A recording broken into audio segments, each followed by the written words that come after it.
Continuamos entonces con estas sesiones sobre la esperanza. Hemos hablado de distintos aspectos y hoy abordaríamos el tema de las deformaciones de la esperanza. Claro, hemos hablado de que la esperanza tiene como dos grandes, diríamos, perspectivas. Una es esperanza en el fin, que es Dios, ¿no? Sobre todo Dios, esperanza en el cielo, esperanza en la salvación de Dios, esperanza en el conocimiento de Dios. Y la otra es esperanza en la ayuda de Dios, en que Dios nos va a ayudar para alcanzar el fin. Son como las dos partes de la esperanza. También se podría añadir otra parte, la añade el catecismo, que es, pertenece a la esperanza el temor de Dios, el respeto por Dios también. Pero sobre todo es en la esperanza en el fin, la esperanza en los medios. Y las deformaciones pueden ser en los dos sentidos. Deformaciones respecto a la ayuda de Dios, deformaciones respecto a qué esperamos. Sobre la ayuda de Dios, la deformación principal, hay dos deformaciones. Una es la presunción y la otra es la desesperación. El catecismo lo explica muy bien, el catecismo de la Iglesia Católica en el número 2092. Dice, hay dos clases de presunción. O bien, el hombre presume de sus capacidades esperando poder salvarse sin la ayuda de lo alto, o bien presume de la omnipotencia o de la misericordia divinas esperando tener su perdón sin conversión y la gloria sin mérito. Dice, presunción es, presumo yo primero de poder yo solo, que es siempre una tentación constante, que al final es la no necesidad de la gracia. Intentar llegar a un estado en que uno se salva por sí mismo. O, digamos, en una situación que ya no tiene nada que ver con la esperanza, porque es haber perdido la esperanza cristiana. No tiene nada que ver. Ya es, yo como ya vivo bien, yo como no necesito de nada, no necesito de Dios. Que es algo que sucede en nuestro tiempo. Tanta gente dice, no, yo ya vivo bien, no me hace falta nada. No me hace falta Dios. ¿Por qué no me hace falta Dios? Porque ya tengo todo lo que necesito. En realidad más bien sería un tipo no de presunción, que diríamos de desesperanza, ¿verdad? No tiene nada que ver con la esperanza cristiana. Ha perdido la esperanza cristiana. El defecto cristiano sería sobre todo esto, el decir, bueno, sí, yo estoy delante de Dios, pero ya me valgo yo a mí mismo. He llegado a una circunstancia en la que yo ya puedo, nunca podemos. Siempre es con la ayuda de Dios.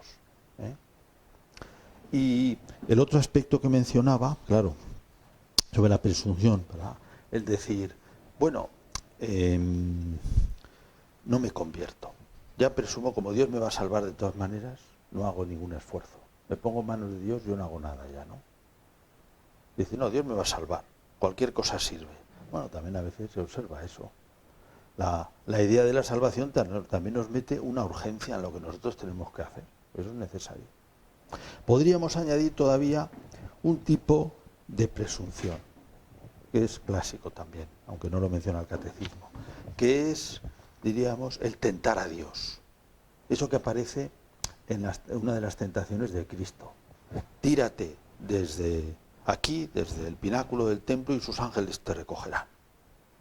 Que es la tentación, diríamos, de abusar de la confianza de Dios.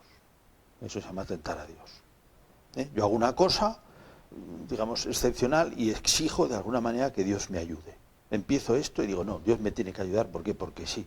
Bueno, esto puede ser en algunas... La fe nos lleva a hacer cosas por Dios, incluso cosas que podrían parecer que no son muy razonables. Pero sin embargo, hay un discernimiento difícil, donde la cuestión es al final si lo que hago es voluntad de Dios o es voluntad mía. Si es voluntad mía donde yo quiero sacar lo mío y que Dios me ayude, o es la voluntad de Dios que me exige a mí que haga algo extraordinario, que me fíe de Él, que camine sobre las aguas. Pero en fin, eso se resuelve en el alma de cada uno. También en la decisión espiritual, claro. Bueno, esto sería la presunción. Digamos, el otro pecado personal, la desesperación. Lo trata muy bien en este libro que ya hemos mencionado alguna vez, Joseph Pieper, Las virtudes fundamentales, que es maravilloso, en la parte que dice sobre la esperanza. Dice, la desesperación, y dice, bueno, aquí no estamos hablando de un estado de desesperación, de un estado de ánimo, donde yo me puedo encontrar absolutamente hundido. por distintas circunstancias. Estamos hablando de actos libres, porque si no, no son responsables.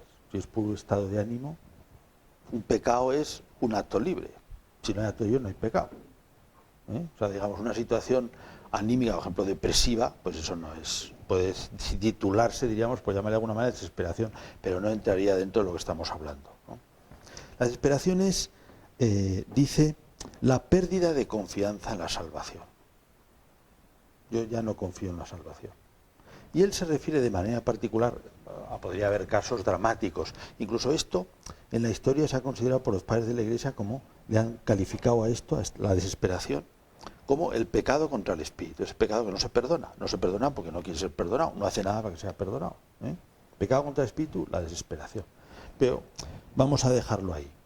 Y desde luego quitamos de en medio esa especie de situación que puede producirse de personas que porque están en una situación depresiva o cosa parecida, o por un trauma, ¿verdad?, se siente muy mal. Bueno, eso necesita aumentar la confianza en Dios y en el fondo muchas veces compañía de los demás y comprensión de los demás.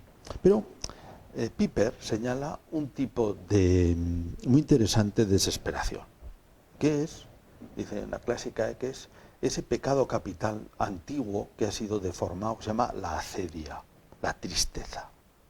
¿La tristeza de qué? Sobre todo la tristeza ante las cosas de Dios.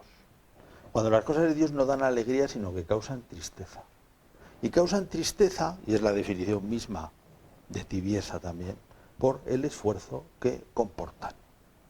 Y entonces yo dejo de pretender servir al Señor, ¿por qué? Porque me cuesta demasiado. Eso pienso, ¿no? Con una mirada, es un tipo de desesperación, con una mirada rebajada. No estoy haciendo, no quiero hacer, no voy a hacer lo que Dios me pide, ¿por qué? Demasiado. Pero digamos, no es la sensación de impotencia que a veces puede venir de la persona que hace lo que puede y ve tantas cosas que no funcionan, que eso, al contrario, tiene que ser un motivo de excitar la esperanza. Yo no puedo, pero Dios puede. Esa es la auténtica esperanza. Yo no puedo, pero Dios puede. Y tener confianza en Dios a pesar de los pesares. Eso quizá toda la vida.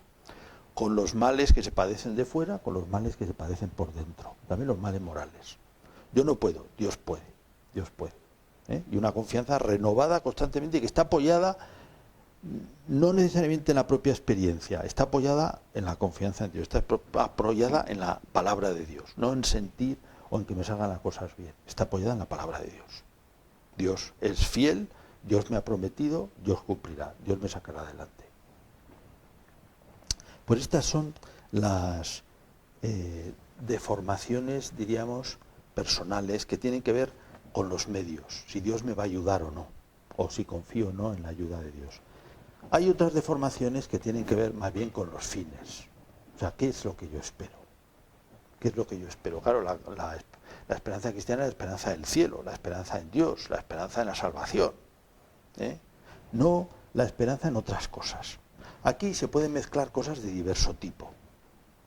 Unas son elucubraciones sobre el final, que a veces deforman el sentido de la esperanza, porque al final no estoy yo pensando en Dios, estoy pensando ¿cuándo va a ser el fin del mundo? Ha sido una de las grandes deformaciones de este tema. La cábala sobre el fin del mundo. ¿Por qué?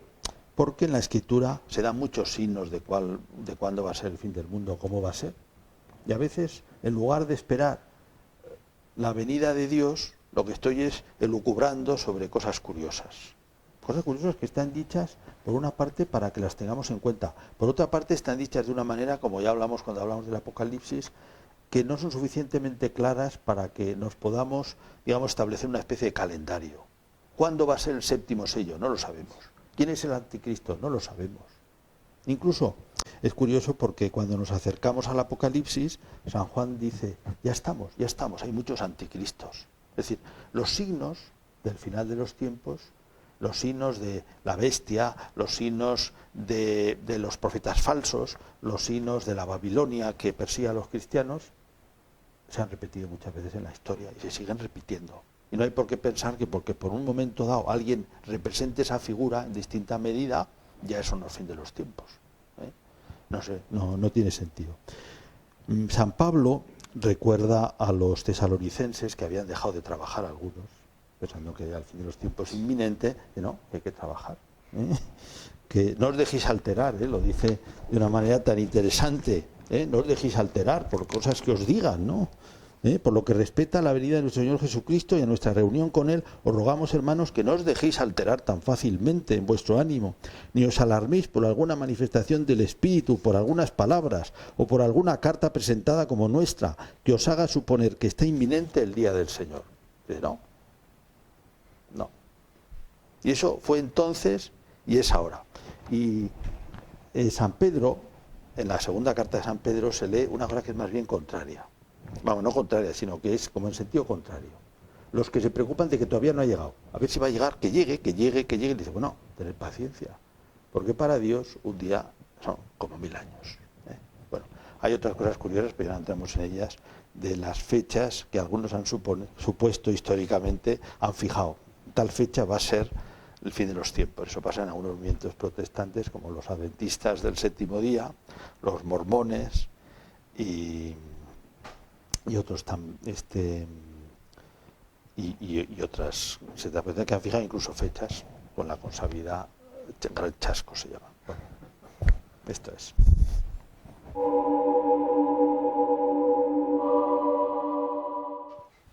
Entonces, las preguntas. ¿Qué se puede hacer cuando una persona está desesperada? Sí, claro, es lo que decíamos antes.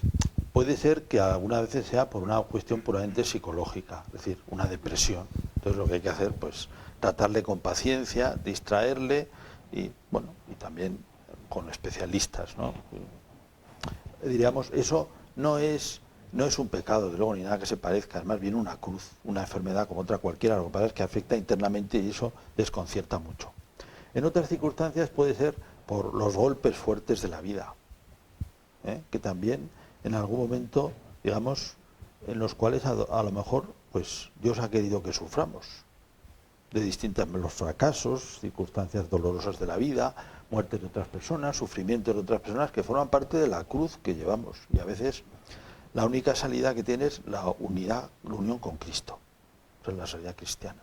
Hay que recordar que las mismas palabras que el Señor dice en la cruz, Dios mío, ¿por qué me has abandonado? Las dice por algo. Y en ella expresa esa situación de desamparo en el que de cierta manera Él ha querido pasar, en la cruz. Y en la que ha querido acoger el desamparo en el que a veces nos encontramos los hombres, también cuando queremos ser fieles a Dios.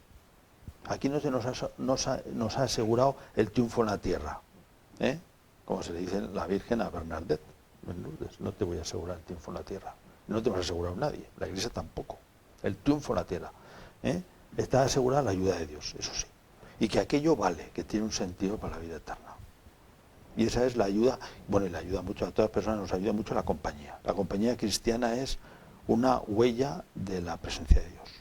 Y a una persona también le ayuda. La compañía de los cristianos ayuda, claro. Sí.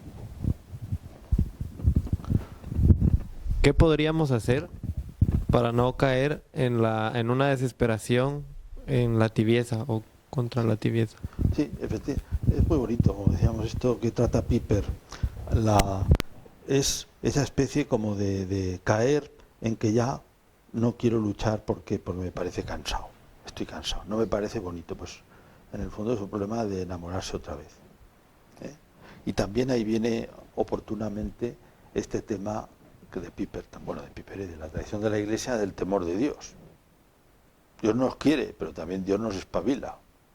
Dios es como un padre que no es una especie de padre bonachón que de puro bonachón nos corrompe, ¿no?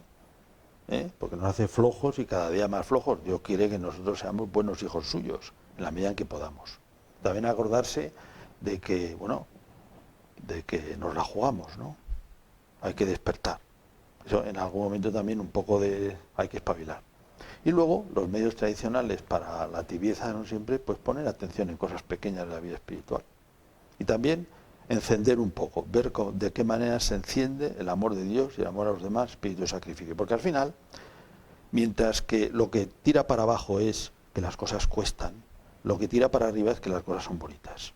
Y también la ayuda de Dios. Entonces hay que excitar ese gusto por las cosas de Dios, que también es auténtico, aunque lleva su cruz.